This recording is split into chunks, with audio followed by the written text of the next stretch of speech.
के विधायक सुंदर सिंह ठाकुर ने शोभला कॉम्प्लेक्स में कांग्रेस कार्यालय में राष्ट्रपिता महात्मा गांधी व पूर्व प्रधानमंत्री लाल बहादुर शास्त्री की जयंती के अवसर पर पार्टी कार्यकर्ताओं ने श्रद्धांजलि दी। इसी अवसर पर सुंदर सिंह ठाकुर ने रोहतांग टनल को अटल टनल का नाम दिए जाने पर कहा कि इसका सपना कांग्रेस कार्यकाल के दौरान देखा गया था, साथ ही इसे सभी को समर्पित करना बताया। उन्होंने हाथरस मामले पर केंद्र सरकार और योगी सरकार की आलोचना की, साथ ही इसे संविधान के साथ घिनौनी हरकत व संविधान का चीरहरण बताया।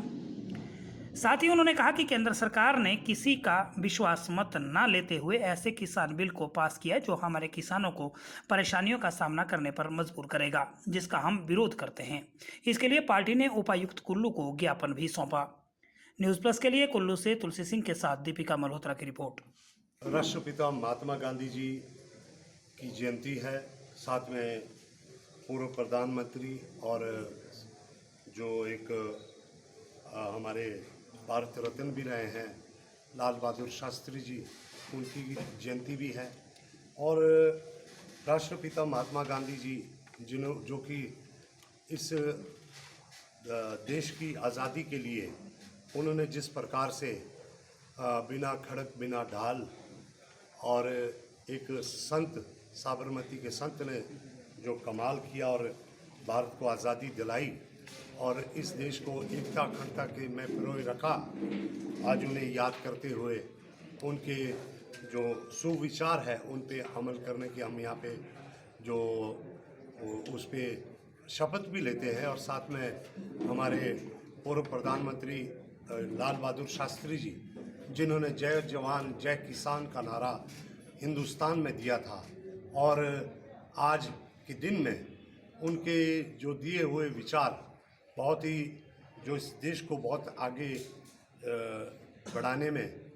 उनका एक बहुत बड़ा योगदान रहा है। ऐसी महान विभूतियों को श्रद्धांजलि अर्पित करने के लिए, उन्हें याद करने के लिए हम सभी कांग्रेस जन यहाँ पे इकट्ठा हुए हैं। और मैं आपको एक और बात बताना चाहता हूँ, क्योंकि अभी जहाँ पर जय जवान जय किसान की बात लाल बहादुर शास्त्री जी ने की, लेकिन आप जानते होंगे कि किसानों के लिए हाल ही में जो काले कानून पास किए गए हमारे जो है पार्लियामेंट में, और उसमें जो एनडीए की सरकार है, जिस प्रकार से उन्होंने विपक्ष को विश्वास में ना लेते हुए, यहाँ तक कि अपने सहयोगी जो एनडीए के सहयोगी थे उन्हें भी विश्वास में नहीं लिया, और यहाँ पे 3 कानून उन्होंने पास कर दिए हैं। एक तो है the farmer produce trade and commerce promotion and facilitation bill 2020, और उसके बाद farmers empowerment and protection agreement on price assurance farm services bill 2020, और एसेंशियल कमोडिटीज अमेंडमेंट बिल 2020। आप देखिए कि आज जहाँ पे कोरोना काल है, पहले ही हमारा जो किसान बड़ा जो इस ऐसे वक्त में बड़े भारी परेशान है, बेरोज़गारी का जो उनके परिवार में एक साया पड़ चुका है, वहाँ पे हमारे किसानों की जो प्रोड्यूस थी वो इस कोरोना काल में सही ढंग से नहीं बिकी। और आज सरकार ने जो भारतीय जनता पार्टी प्रमुख पार्टी है और उसके जो एनडीए के अलायंस है, उन्होंने एक ऐसा कानून पास कर दिया जिससे किसानों के जो हमारा किसान जो अन्नदाता है, जो हमारे देश की आर्थिक व्यवस्था का हमारी रीढ़ की हड्डी है, उसे बहुत बड़ा नुकसान होने जा रहा है। और इसमें जो बड़े बड़े पूंजीपति है, जो इसमें मिनिमम स्पोर्ट प्राइस है, उसे लेकर भी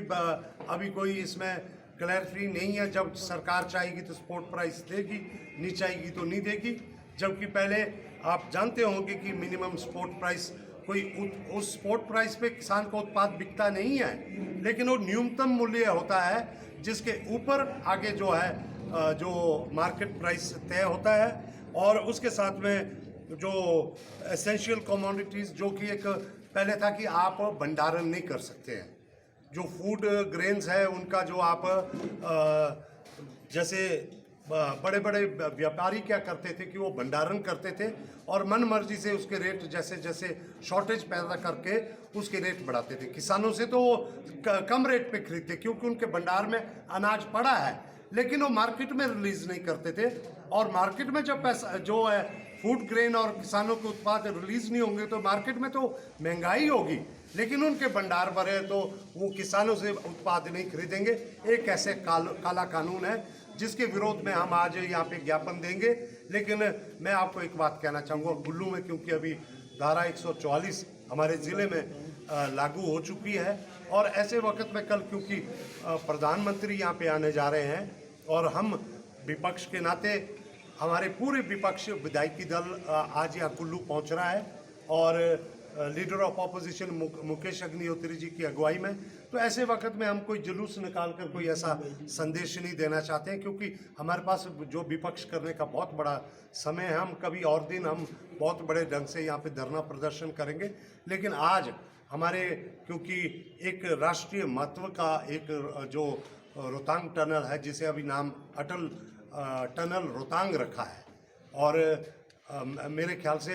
ये एक राष्ट्रीय महत्व का एक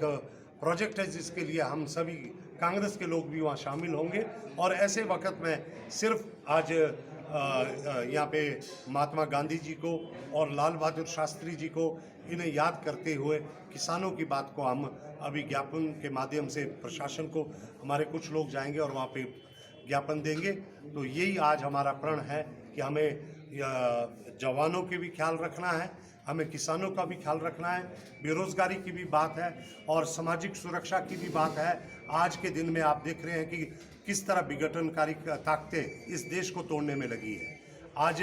कानून व्यवस्था, औरतों के साथ जो अन्याय यूपी में जिस प्रकार से हुआ है और जैसे प्रताड़ना उनके परिवार के साथ हो रही है, ऐसे वक्त में महात्मा जी के उपदेशों को मैं समझता हूँ कि इस सरकार को कुछ न कुछ सीख लेनी चाहिए और न्याय पूरे